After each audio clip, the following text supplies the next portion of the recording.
Gun safes. I tell you right now, there's a lot more involved in the manufacturing of gun safes than I ever even fathomed. Every time I visit the shop we're about to go to, I learn a lot more. This is a true educational video on the differences in gun safes and the manufacturing of gun safes. My buddy Curt, who I purchased all of my Fort Knox safes from, I have all my safes throughout the state of Florida, different locations, and Curt's a professional. And as you're about to see, he's extremely articulate and he knows his stuff. So whether you're in the market to buy a safe now or someday, years from now, come back to this video and watch and listen to Curt, because he'll teach you on the questions you need to ask and the knowledge you need to have. Knowledge is power.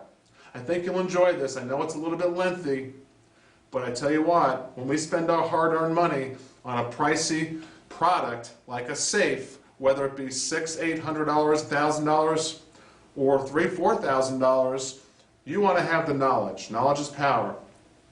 By the way, welcome to weaponseducation.com. Let's go inside.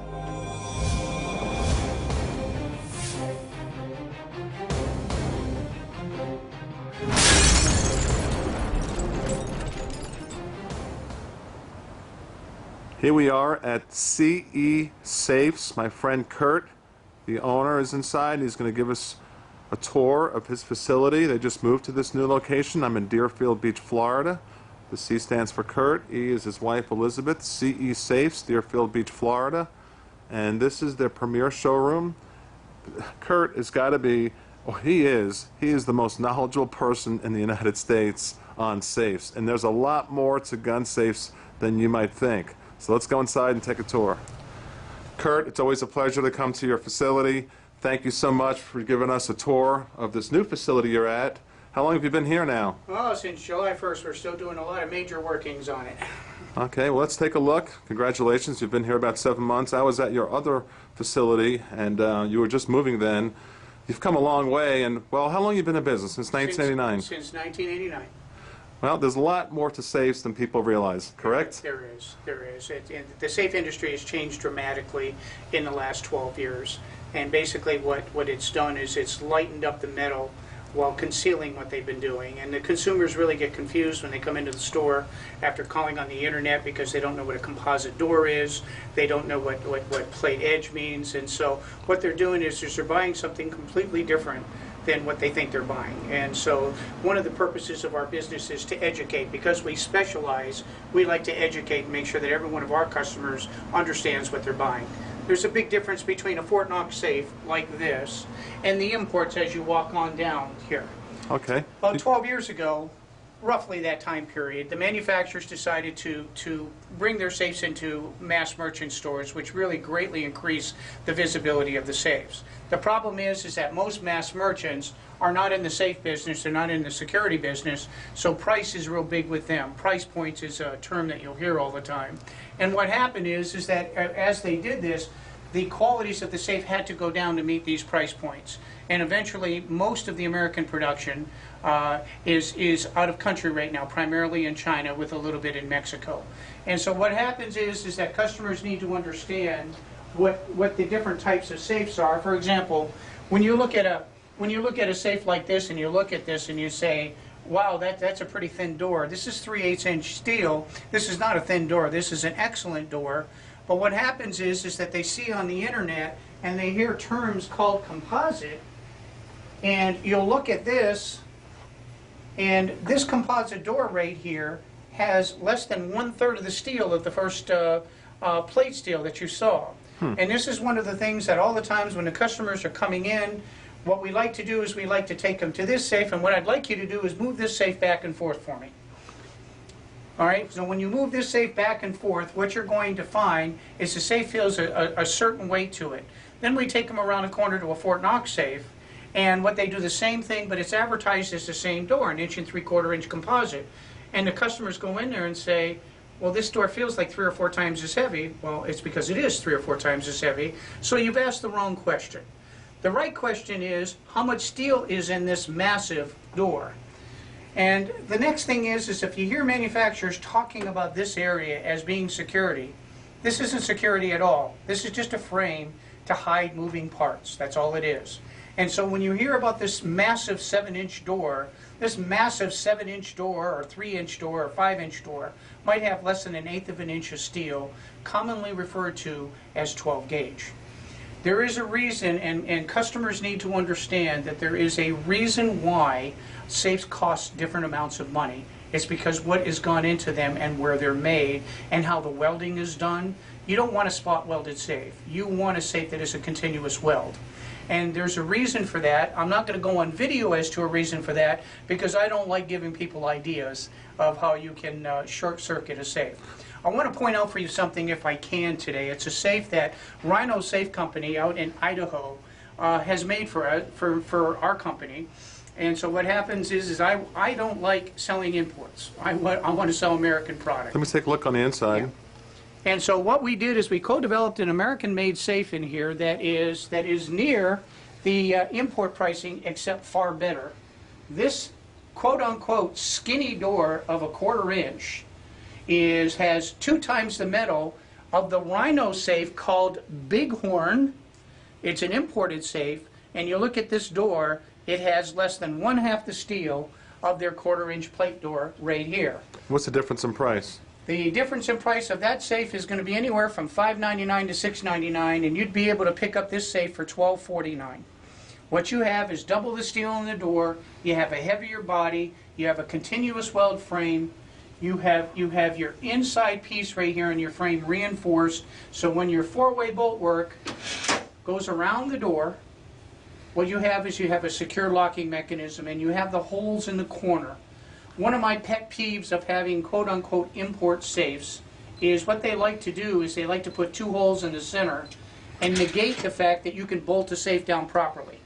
Having 2 holes in the middle of the floor doesn't do anything for bolt down. And remember something, they're going to attack a safe 4 different ways that I have found in my 19 years of doing this. The first thing they want to do is they want to steal the safe.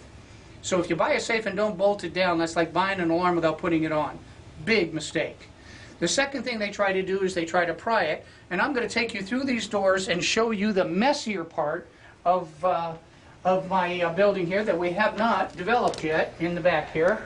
I have 2 businesses. This is the smaller of the 2, and I want to show you a safe of what happens when they try to attack way number 2.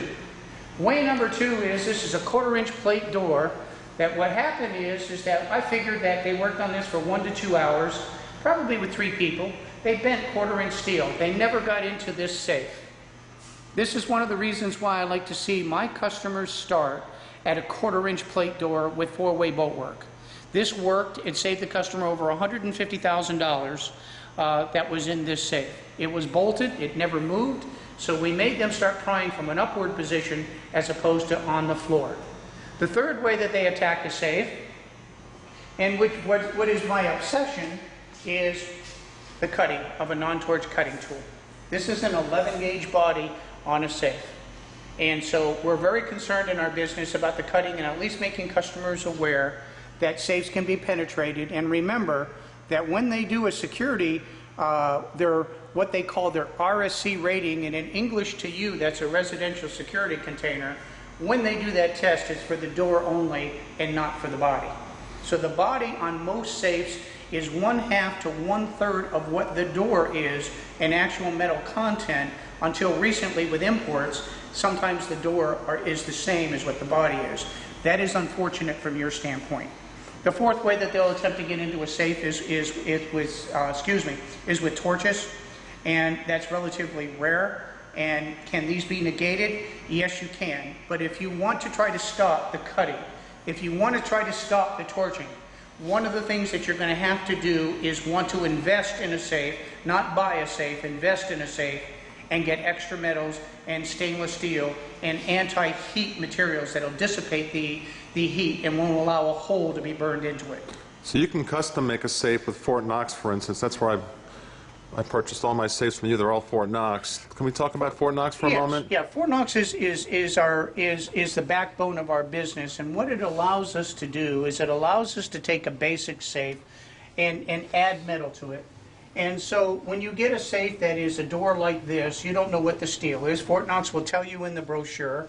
And I want all manufacturers to begin telling people what the actual metal content is in the door. You have two pieces of metal in this safe that is a 10 gauge and a quarter. And in English, 10 gauge means a little over an eighth of an inch, and then a 1/4 inch plate on the back. This is the part that's going to stop people, not this behind here outside of the bolts. This is a frame.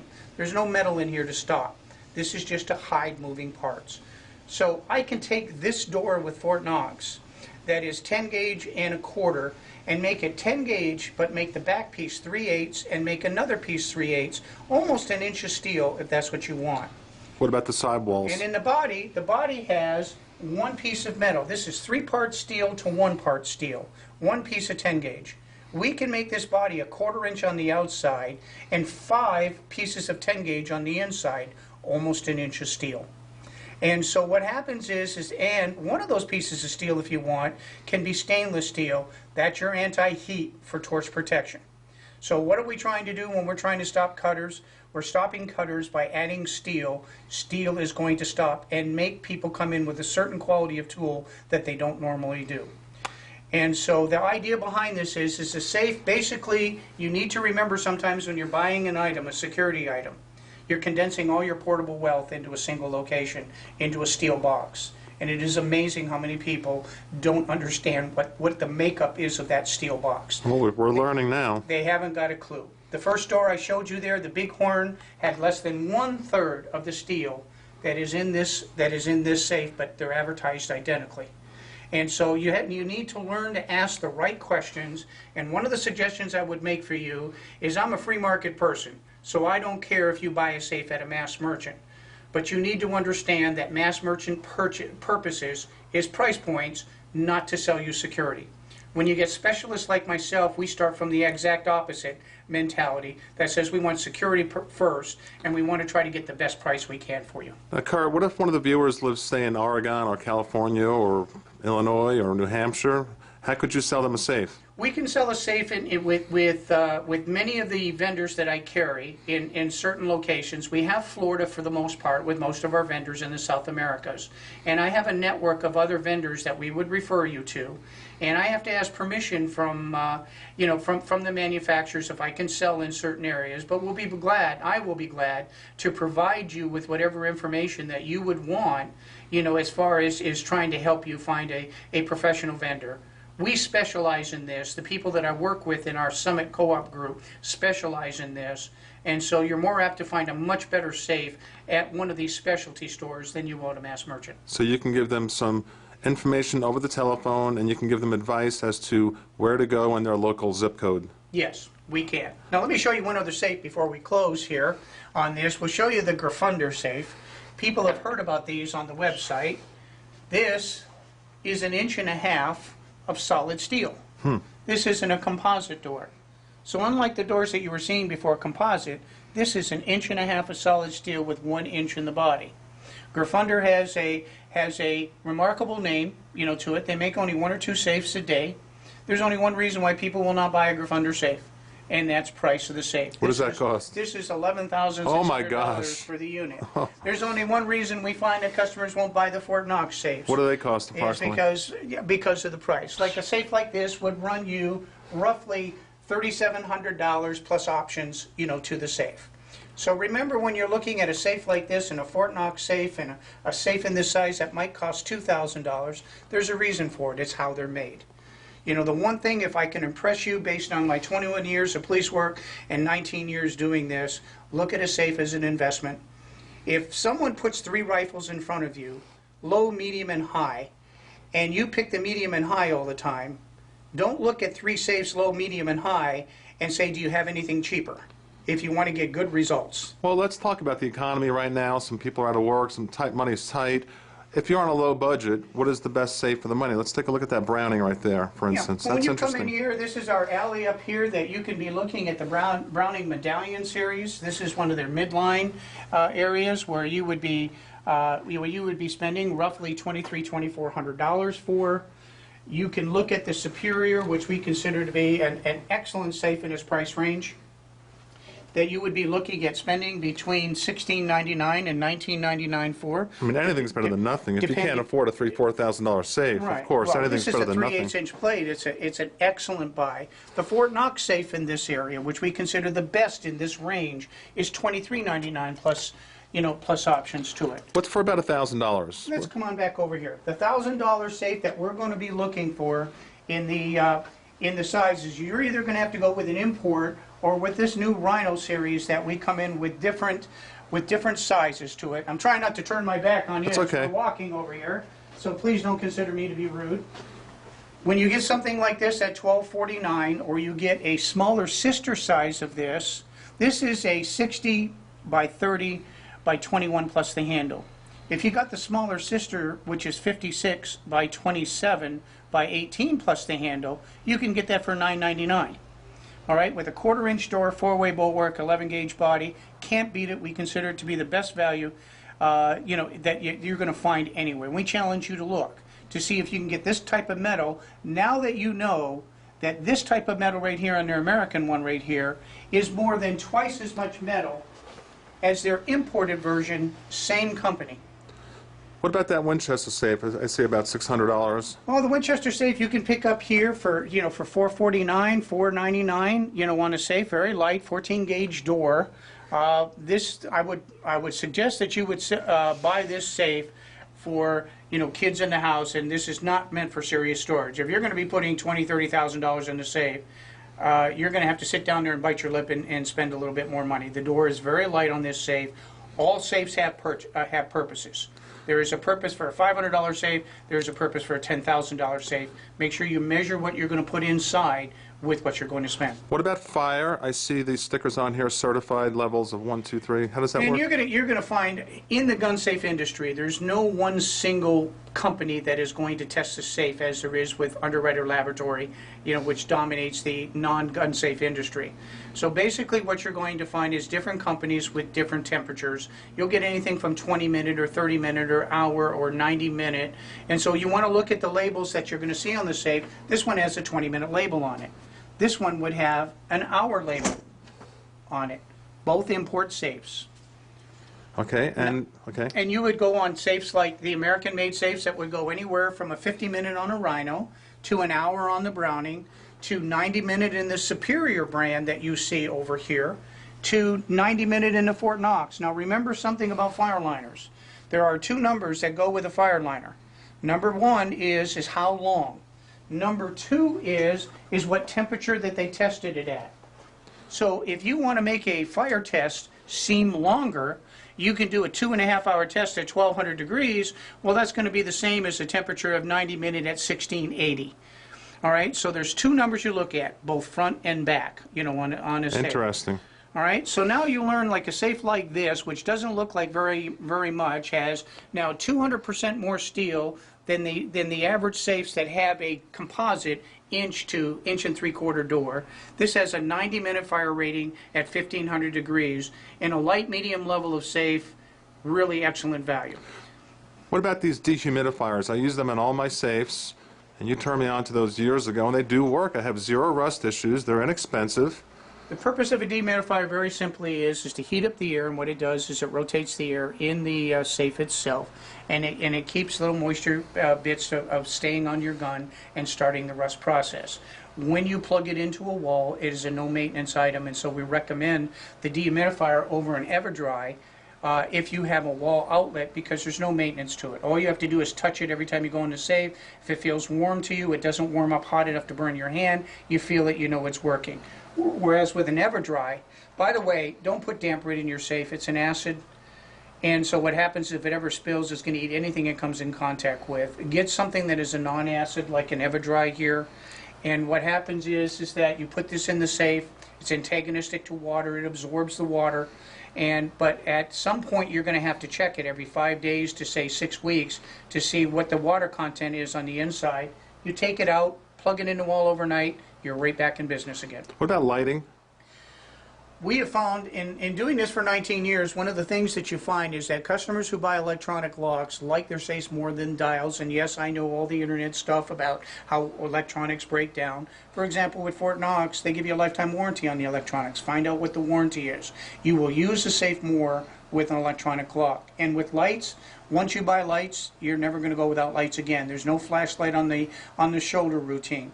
So if you go in and you buy a safe, a quality safe, and you buy it with electronic lock that you can get in 2 seconds, excuse me, as opposed to 30 seconds to a minute and a half, you will use the safe more. If you buy lights, which now you can easily see, they come on when you're in there, you can distinguish everything from colors of jewelry to, you know, your guns, you can clearly see everything, you won't go without lights again. So you got electronic right here. Yes. The purpose of the digital is just very simple. It's just within a very short period of time is that you're going to be able to get into the safe. You hit 6 numbers and the pound sign, and you're in your safe, as opposed to the dial where you're going to do 4 to the left and 3 to the right and 2 to the left and right until stop. Now we know all about the EMP, you know, concerns that customers have, and I want to, if you have a moment, let me show you an anti-EMP new locking device. This is exclusive at this time to Fort Knox. And I'm going to turn my back to you as I walk to the back here. Beautiful. They have a new redundant lock feature on a safe. Cool. And the redundant lock is that you can use the digital lock on the safe, and all you use the dial for is to pull the bolt up. If you ever had a problem, Fort Knox lifetime warranties their digital lock. But if you ever had a problem with the digital lock, people are afraid it's always going to happen on a weekend or a holiday. I'm not going to be able to get a hold of anybody. It turns into a fiasco. Well, now on the redundant lock feature, the dial will bypass the digital lock. You may use it one time in 2 years or 10 years, but you'll never have the capability. If there's an EMP blast, you got your dial there. Okay, it's a slight upgrade in cost, where the normal electronic lock will run you $150. You're going to pay $325, you know, for a new redundant lock. But virtually, it ensures that you can use a digital lock all the time. And if you ever have a problem, which is relatively rare, a catastrophic failure, you can go to your handy dandy dial, that's your non-EMP dial, and you can open up your safe. What about children? If you had to put a gun next to your bedside, what do you recommend? What kind of safe? I'm really big on personal protection boxes, and I want to emphasize to the customers, as a person who trained in the police department, is that the same electronic locks that I sell in the big safes, and 90 to 95% of my customers are buying electronic locks, they're totally inappropriate for a personal protection box. An electronic lock is designed to get you in 2 to 3 seconds. The personal protection boxes are designed to get you in a second. Show us that. Now, if you have a stress situation where you need to get in, one of the things that's going to happen to you is, you know, you're going to get scared when you say, holy smokes, and that's probably not the words you're going to use. This is the real deal. And so what happens is all of a sudden you get your adrenaline up and your hands shaking that. If you press the electronic locks too fast and you keep on doing them, what you're going to do is literally lock yourself out. It's a recipe to get yourself killed. Biometrics are very haphazard in usage, only work about 60–70% of the time. They're very fussy, the inexpensive models. A key, forget you trying to find a key and getting in. The only lock, in my opinion, and we all have our own opinions, this is my I've opinion. got about 10 of these. I love these things. It is the perfect lock on a safe. Quite simply, your control, you're in a matter of a second. Show us that real quick, because that's a generic code.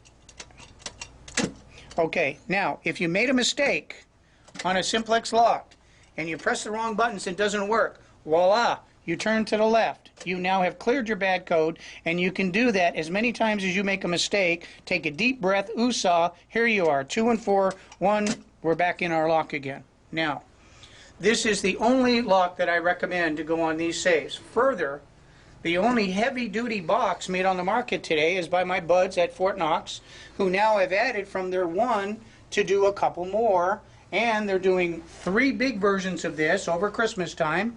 They took the smaller version and the bigger version of this. I got them coming tomorrow, by the way. And so what happens is that you have now, for the customer that wants something for a vehicle, cool.